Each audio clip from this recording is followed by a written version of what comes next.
You're all set. Thank you. Have fun. Hi everyone, it's Mo from Mo Goes, and I'm back again with another video. It's officially spooky season here at the Magic Kingdom, and you know what that means. It's time for Mickey's Not So Scary Halloween Party. First thing we need to do is pick up an event guide so that we can refer to all the amazing activities, food, and shows that are available for this year's party. As always, I've got a game plan already made out, so let's get things started. I arrived early at about 4:30 so that I can get lots of photos and vids of my cool outfit. I try to dress as festive as I can without wearing a costume, and this is what I came up with this year. I love these Jack Skellington pants that I got from Disney Style at Disney Springs. I think it goes perfectly, it's simple, and the perfect touch for this event. Main Street is my absolute favorite section of the park during the party for obvious reasons. It's so festive, it's so well decorated, and arriving early gave me plenty of time to capture all the video and pictures that I wanted.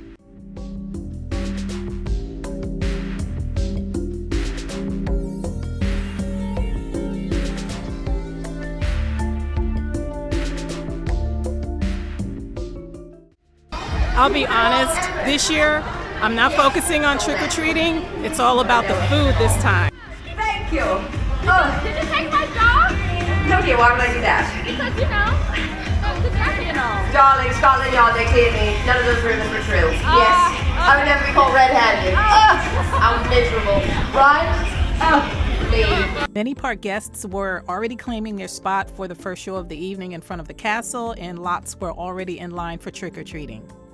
People are wasting no time doing trick-or-treating. The lines are super long. I think the first stop is going to be the Friar's Nook. There are a couple of items that I really want to try, so let's head over there right now.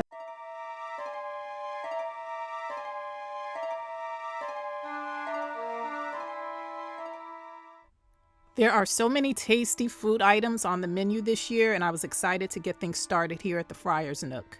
I ordered a bowl of bones, which is bone-in piggy wings fried with fresh jalapenos and tossed in a Coca-Cola cherry barbecue sauce. I ordered the spicy pork spring rolls with charred pineapple and scallion dust, and the buffalo chicken hand pie. This one looked really good with all the yummy sauce and cheese. First, the bowl of bones. They're really messy, so you better make sure you have some wet ones or a lot of paper towels because they're super messy. But here they are. And they're really good. Wait, you know what? Very good. The jalapenos are a perfect touch. Next up, the spicy pork spring rolls. Now, I'm not gonna lie, I was a little hesitant because I didn't like the way the scallion dust looked. It looked burnt, but it tasted really good. The charred pineapple was also a pleasant surprise, so this is definitely a winner. Finally, the buffalo chicken hand pie. I almost didn't order this because I had it last year. This is so much better than last year's. The one I had last year was pretty hollow.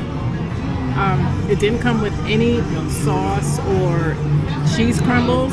This year they really dressed it up, and it's full of chicken, full of sauce. It's really good. Compared to last year, I give this a 10 out of 10, but overall, I would say it's a 9.5. It's almost perfect, but not quite perfect. Other than that, it's really good. Big improvement from last year's. Everybody who's a fan of spooky season knows that the Magic Kingdom is such a vibe during Mickey's Not So Scary, and more than riding rides, I'm really into just taking in the atmosphere, appreciating all the decor, the mood, the vibes. Everything about the park gets you into the spooky season spirit even more, and I just like hanging around and taking it all in more than riding rides. I can ride rides at Magic Kingdom any day of the week. Rides are not a priority at Mickey's Not So Scary, not even Haunted Mansion.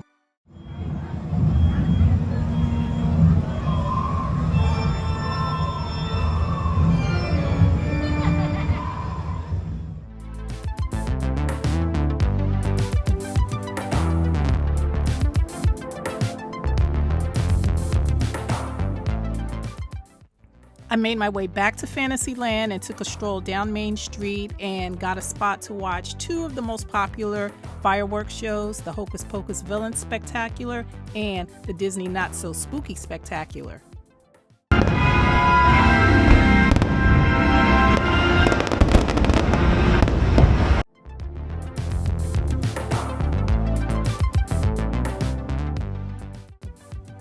After that, I headed over to one of the most popular meet and greets at Mickey's Not So Scary, the Jack and Sally meet and greet.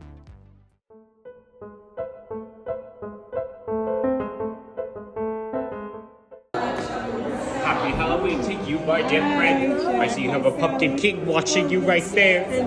Right this way. The Jack and Sally meet and greet has become probably my favorite activity to do here at the party. I met them for the very first time last year at my first Not So Scary, and it was awesome. They are so engaging, they are really fun, and this is something that you've got to do. If you've never been and you've never done a meet and greet, this is one that you've got to do.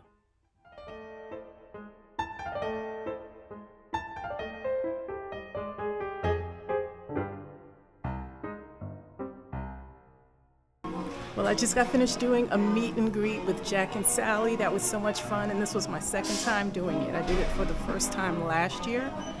This year was just as fun. And my last priority of the evening is the Boo to You parade.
If you decide to stay for the last parade of the night like I did, you have to make sure you have an exit strategy to beat the crowds. Last year, I had friends that stayed to the very end of the last parade, and it took them 90 minutes to exit the park from Main Street. That's insane. Don't let that happen to you. When Goofy and the chicken float passes by, you know the end of the parade is near, and that was when I decided to make my move. That's my cue to get the cluck out of here. That gave me just enough time to make a quick run through the Main Street confectionery to see if there were any goodies that I wanted to pick up on the way home.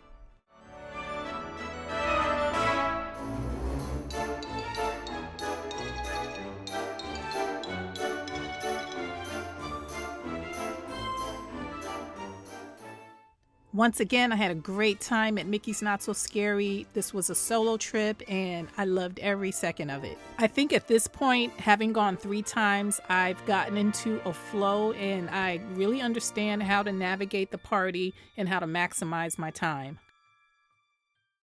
I'm almost always going to recommend doing Mickey's Not So Scary at least once solo. For me, going solo means that you're going to have the flexibility and freedom to do pretty much anything that you want in any order that you want. It's kind of hard to do that when you're with other people because you have to take other people's wants and priorities into consideration and compromise. So keep that in mind. If you can swing it and can do a solo trip, definitely do a solo trip for Mickey's Not So Scary. So to all you Disney fans out there, if you've never attended a Mickey's Not So Scary Halloween party before, definitely add this to your list. But there are some caveats that go with going to this party. Here are a few that I recommend. Pro tip number 1, have a plan. I recommend arriving early. The earlier you arrive, the more you can get done. Get an event guide, follow the guide, pick and choose your activities because you're not going to do it all in one night. Keep up with the weather forecast leading up to the day you attend the party because if it rains, you need to be prepared. Prioritize your activities, do what you really want to do first and get it out of the way so that nothing affects your ability to do it later. Whatever you decide to wear to the party, make sure it's comfortable and easy to maneuver. If you decide to ride rides, you don't want something that's long and flowy and that can get caught up on things. Last pro tip is to leave the park early so that you beat the crowds. Thank you guys so much for watching. I hope you enjoyed this video. If you've been to Mickey's Not So Scary, let me know in the comments. Be sure to like, subscribe, and share. And until the next video, see ya.